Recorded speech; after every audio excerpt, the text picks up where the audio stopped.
నమస్తే, welcome to నేటి రాత్రి. మరి 2024లో తెలంగాణలో రాజకీయాలు దుమారం రేపాయి.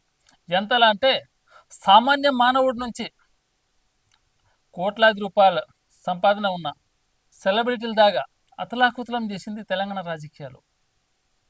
ముఖ్యంగా 2024లో నేటి రాత్రి రివ్యూ చేస్తే ఇలా ఉండబోతుంది, చూడండి ఎక్స్క్లూజివ్గా. రాజకీయ వివాదాలు, అవినీతిపై విచారణతో హోరెత్తిన తెలంగాణ. ఒకటా రెండా 2024 చెప్పాలంటే ఇటు కాంగ్రెస్, ఇటు బీజేపీ, ఇటు బీఆర్ఎస్ మధ్య చాలా వివాదాలు. వాటితో పాటు మరికొన్ని వివాదాలు కూడా తెర మీదకి వచ్చాయి. అవేంటో మీకు కూడా తెలుసు. సెలబ్రిటీ వివాదాలని, సామాన్యుడి వివాదాలని, తెలంగాణ అసెంబ్లీలో జరిగిన రగడ అంత ఇంత కాదు.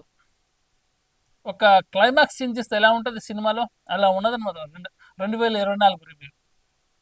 మరి తెలంగాణ యావత్ ప్రపంచానికే మార్గదర్శకంగా ఉన్న తెలంగాణ హైదరాబాద్లో జరిగిన అంతా వింత విషయం కాదు.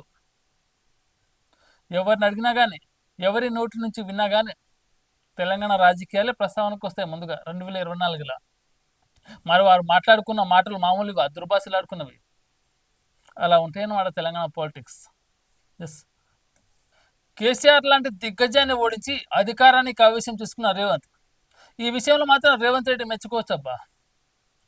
ఒకప్పుడు తెలంగాణలో కొంతమంది మాజీ కాంగ్రెస్ నేతలు, రాజకీయ నాయకులు, మాజీ సీఎంలు అన్నారు 10 సంవత్సరాల కంటే ముందు, బీఆర్ఎస్ పరిపాలన కంటే ముందు, తెలంగాణలో తొండలు కూడా గుడ్లు పెట్టమన్నారు ఒక మహానుభావుడు, ముక్కున వేలేసుకున్నాడు.